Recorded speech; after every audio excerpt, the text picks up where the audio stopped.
As U.S. troops withdraw from Afghanistan, what is the future for the war-torn country? Hello, I'm Mike Walter, filling in for Anna Naidu, and this is The Heat.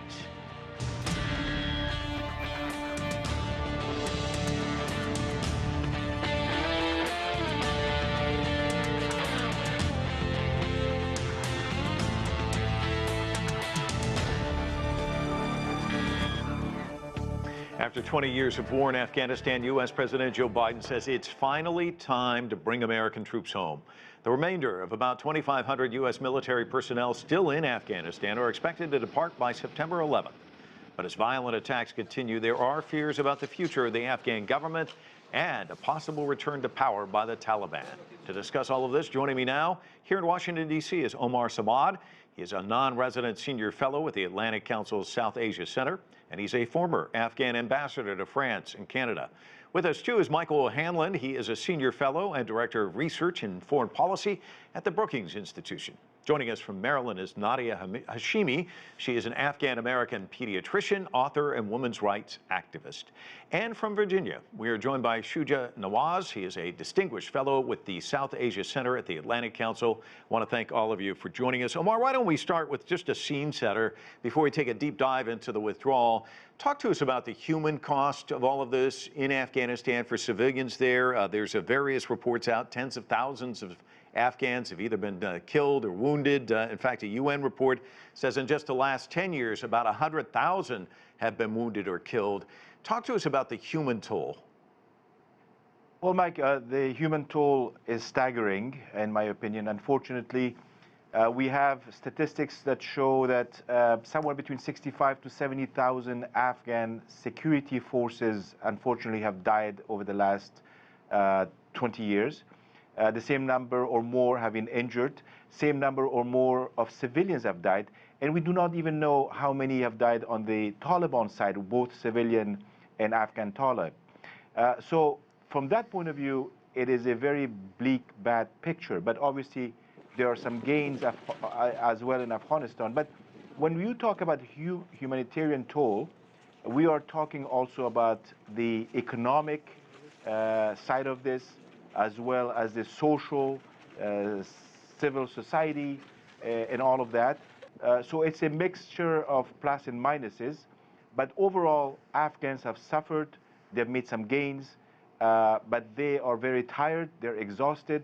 And I think that they're looking forward to some kind of stability and peace in the country after not just 20, but as I always remind people, 43 years of war. Yeah, a long, long time. Nadia, there's this other cost too. You know, we're talking about deaths, casualties, but there's 2.7 million Afghans who've been forced to flee their country. In your book, When the Moon is Low, you talk about families touched by war and how they may love the country, but they've got to get out. They've got to flee for their lives.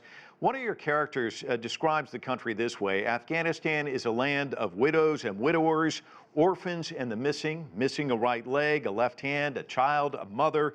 Everyone was missing something, as if a black hole had opened in the center of the country, sucking in bits and pieces of everyone. And I think that's really important, a point in that book, is that the trauma of this touches everyone, doesn't it? It absolutely does, Mike, and I'm glad that you brought that up. Thank you. I think it's also important, as we're considering what might happen in the wake of a United States withdrawal, that there will be a cost there as well. And that's not one that should be discounted, because a very compromised peace is one that will have a very heavy toll on the civilians and the lives of Afghans. If you will, take a deeper dive in that. I mean, what do you predict? Well, it's hard to say exactly, right? We've got very little to go on. We've got a little bit of Taliban rhetoric, which could be some appeasement to international attentions right now when they say that they will have more respect for women's rights. But we don't have a lot of historic evidence to support that case. So what we're looking at is, are we going to return to a world where there's going to be limited access to education, limited access to healthcare for women, for girls? Are we going to have a world in which women and girls are forced into early marriages, which comes with a whole lot of health metrics in a negative direction, including maternal mortality and infant mortality on the rise? Michael, we've been talking a lot about Afghanistan, of course, the United States playing a role in all of this, and the President of the United States making his case to a joint session of Congress as to why the United States should withdraw. Let's listen to what he had to say. Today, we have service members serving in the same war zone as their parents did. We have service members in Afghanistan who are not yet born on 9/11. The war in Afghanistan, as we remember the debates here, were never meant to be multi-generational undertakings of nation building. Michael, does he have a point? Well, he's got a point that it's been frustrating and long and tragic, as Omar and Nadia have been underscoring so eloquently. But I don't think he has a point that therefore the decision on what to do is the one that he made. I think he's wrong. I think that we're at a point where we had already reduced the U.S. and NATO presence by 90 to 95% compared to what it had been. Our role was sustainable. And even though the circumstances in Afghanistan are tragic, I think they're going to get a lot worse. The only point I would add in regard to Nadia's very clear prediction as to what or the kind of issues that would be faced by a Taliban-run Afghanistan, there's an additional problem, which is getting to a Taliban-run Afghanistan. I think we're going to see a much worse war. No one's going to hand over the keys of the kingdom to the Taliban just because the United States leaves. There's going to be an intensifying civil war that reaches now the cities. And my prediction would be that many of the ethnic groups from which the Taliban do not emanate, you know, the Taliban are virtually all Pashtun. And that's a plurality group in Afghanistan, but it's a minority. It's about 45% of the population. The other three main groups, I believe, will try to form some kind of a defensible proto-state in the north, probably carry out ethnic cleansing of any Pashtun who are there in order to reduce the prospects for Taliban infiltration. And we will see warlordism and partitioning of the state. Now, if that could become stable very quickly, maybe I could live with it. But what I think it's going to become is a protracted civil war. So as bad as things are now, Afghanistan has not been like the Cambodia of the Khmer Rouge or the Rwanda of the genocidaire or even the Bosnia of Milosevic's tenure. But I'm afraid it has a chance to move in that direction. So I'm very saddened by this decision. Shuja, he's not alone. Critics have lined up to criticize Biden's action, including the Senate Minority Leader Mitch McConnell. Let's listen to what he had to say. The administration has decided to abandon U.S. efforts in Afghanistan, which have helped keep radical Islamic terrorism in check. And bizarrely, they've decided to do so by September the 11th.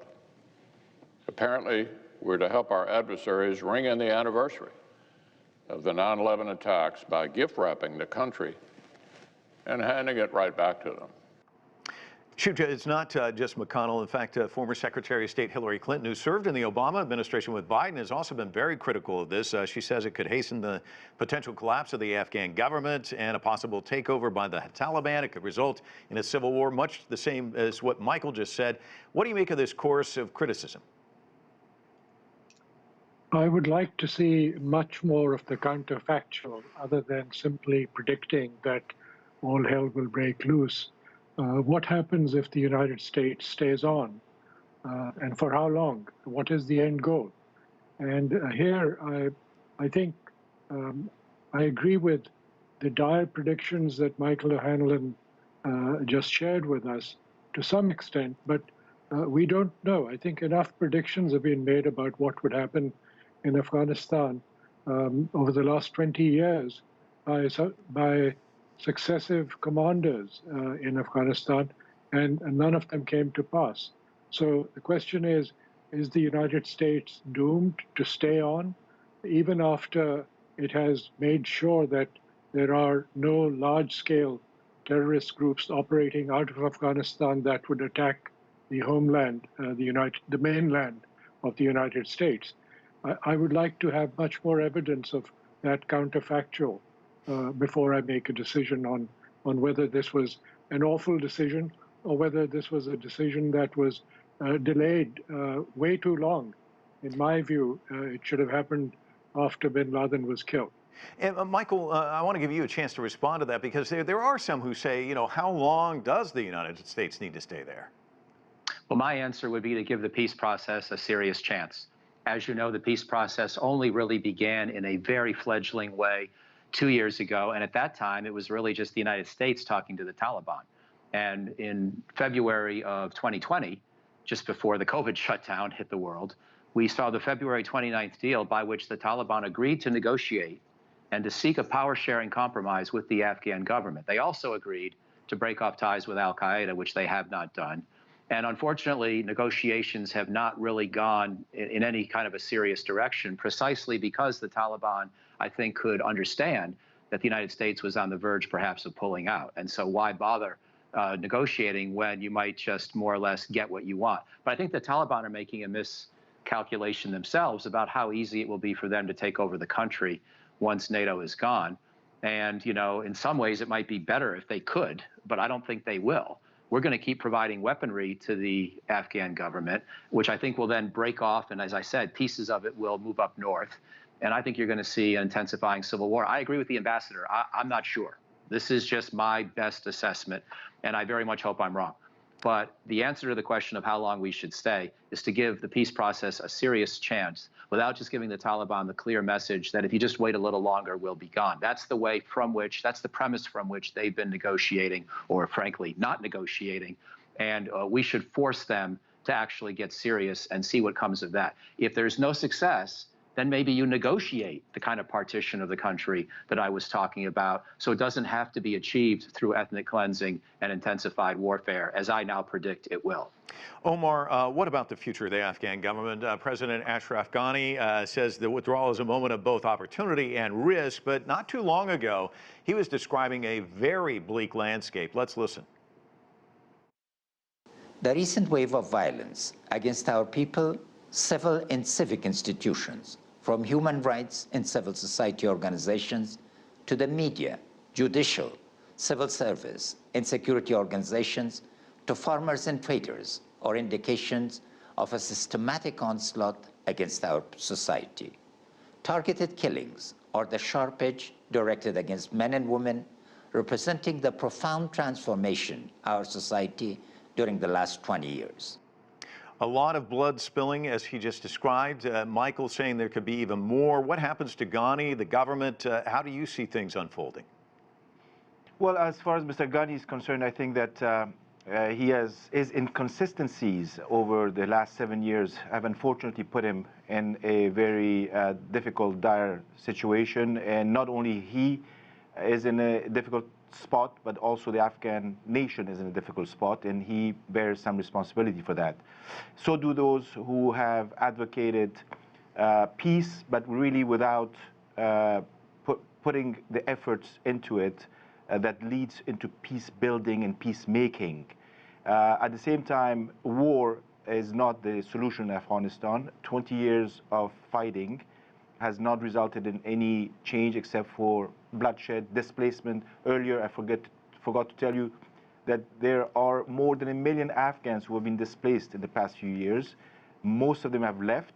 A lot are leaving at this moment, and there are a lot of internally displaced people as well. So we need to put a stop to this failing experimentation in Afghanistan. We need to look out at new opportunities.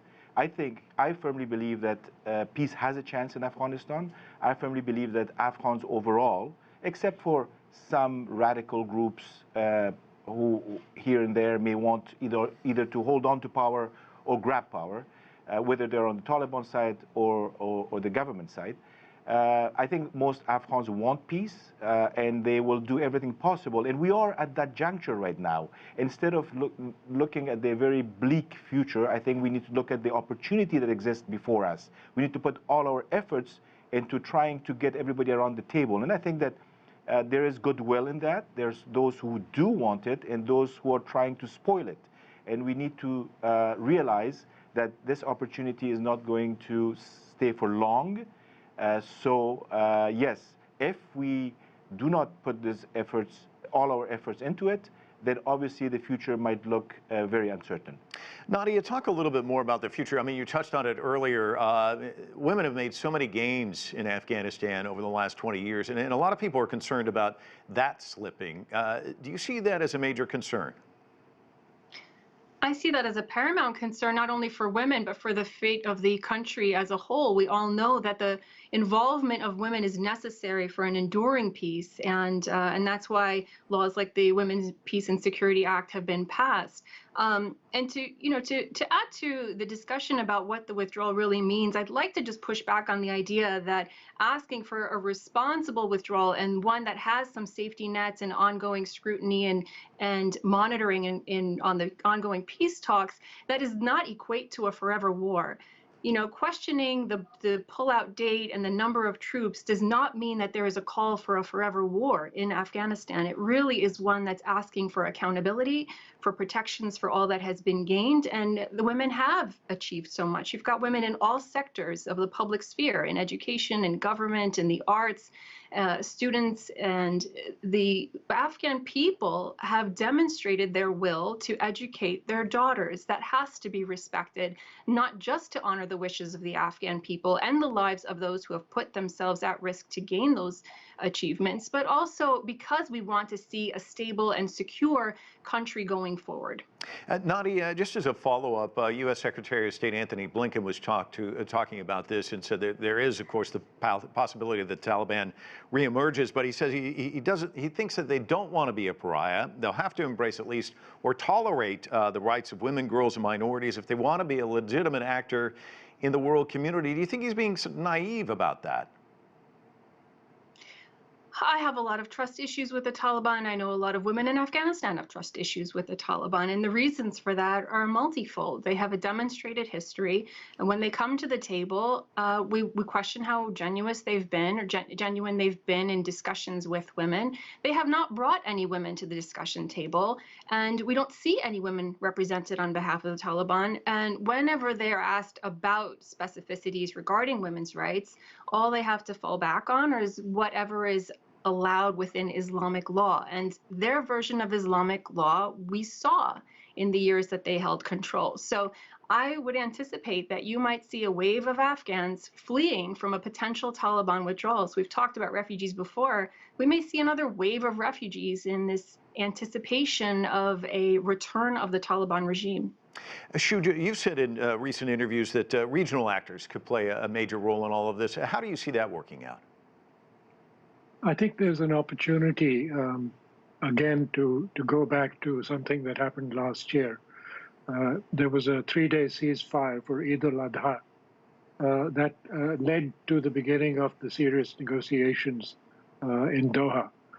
So I think there may well be another opportunity with Eid al-Fitr now approaching, of all the sides being persuaded to agree on a ceasefire, maybe not just 3 days, maybe longer, or maybe forever, if that is possible, so that all the sides can get together. And this means the former Northern Alliance, as well as the various other ethnic groups, as well as Iranian interest groups. And this is where the region can play a role. Certainly Pakistan and Iran can play a role. Iran has been completely missing in the dialogue about the future of Afghanistan. I also agree with Nadia that there is an enormous issue, not just for the women, but for the youth of Afghanistan. It is the youngest population in South Asia, and it is now fairly heavily urbanized population with expectations for the youth.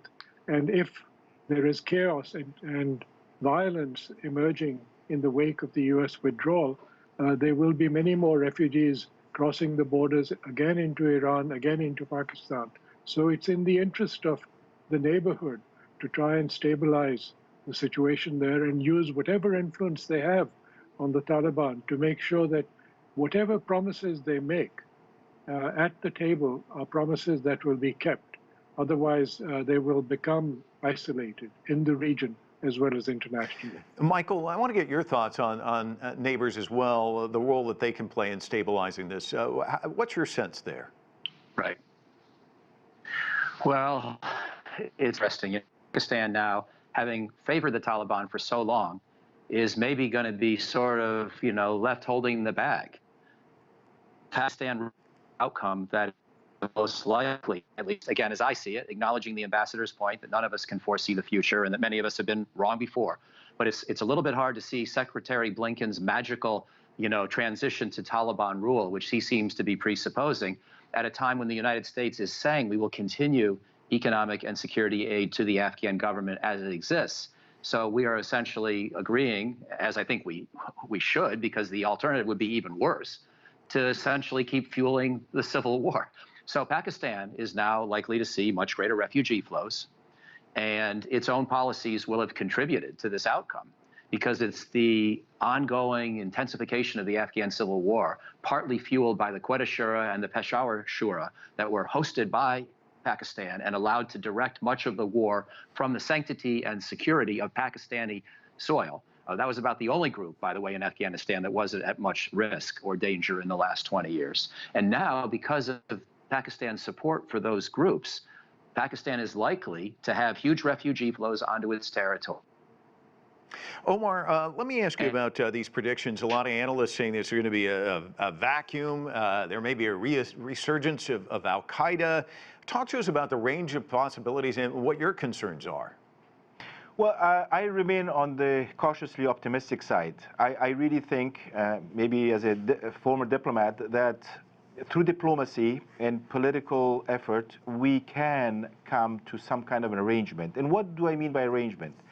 Afghanistan is not a black and white country, obviously. It's not just an urban country. It's a very much rural country as well. It's modern in some ways and very not so modern in other ways. There are women who have made progress and there are women who have not made progress. There are youth who have made progress and those who haven't. We still have about 40% of our children who cannot attend school for all kinds of reasons. And the poverty levels have increased over the last few years. There are close to almost 70–75% living below poverty, which is less than $1.50 a day. So I think that there is an incentive for everyone, whether inside Afghanistan, the region, and internationally, to come to terms with a political settlement. And as I say, there's right now a lot of movement going on, both in Kabul, in the region and beyond, and trying to make this happen, including within the Taliban. From what we hear, there are elements within the Taliban who want to end this war as well. They're tired and they want to go to their villages and they come back to Afghanistan, or they are in Afghanistan. Remember, this fighting is taking place inside Afghanistan and it's taking place in almost every province and every district in the country, with few exceptions. So this is a domestic issue. You want to call it whatever you want. And Afghans have an opportunity to end it with the assistance of those who care about ending this war, whether they're in the region or beyond. And I think that that is where the focus again should be, instead of talking about what could happen 2–3 years down the road, or whether we are going to have civil war or not. Yes, this country has been at war for too long. You talked about Cambodia earlier. We have lost at least 2 million people in Afghanistan in the past 43 years. There's not a single Afghan family who has not lost somebody. We need to put a stop to this. Shuja, former BBC correspondent David Loyne wrote the book In Afghanistan, where he looked at how England, Russia, and the U.S. went into Afghanistan with high hopes. But as he put it, Afghanistan has a history of confounding the optimism of invaders. He posed the question, why is holding the country far more difficult than taking it? What are your thoughts on that? Well, because the Afghans are fiercely independent people and they protect their own territory. This is what's happened over the years, over the centuries. And also, I think Afghanistan was never always the only prize. Many of the invaders used Afghanistan as a launch pad for invading India. And I think that was what the Russian aim was, and then the Soviet aim also, and may well be the Russian aim again in order to extend its influence to the Gulf and beyond. So, and this is where China is now coming into it too, with economic investments as well as participation in the discussions with the Taliban. So everyone has an interest which is not that of the Afghan people. I think the sense that I'm getting from my colleagues is that it's time that we allowed the Afghan people some respite to reach their own conclusions, to talk to each other, and to facilitate those exchanges without pulling the rug from underneath their feet. Michael, there's been a lot of reporting that Afghan forces are just ill-equipped to take on the Taliban. In fact, the Washington Post recently had a piece with a headline saying it's all Taliban country now, talking about checkpoints choking off parts of the country. Give me your sense of what it's like on the ground there and jockeying for position leading up to the September withdrawal. Well, I haven't been there in 2.5 years, and I don't think it's going to be possible for people like me to go very much in the future for a long time. But I certainly think that when you are an insurgent group, it's easier to create mayhem than it is for a government to prevent mayhem. And so you're right, there are some places where the Taliban has checkpoints, places they actually control roads or control territory. There are also a lot of places the government controls territory, virtually all of the cities. And we forget that. No one on this call forgets that. But the Washington debate forgets that, sometimes conflating the fact that Taliban contest the countryside with the notion that somehow they're already on the verge of dominating the cities. Well, I think they have a good chance to dominate some once we leave. But the point is that when you're a strong insurgent group, yes, you have an easier job than a government trying to stamp down that insurgent group.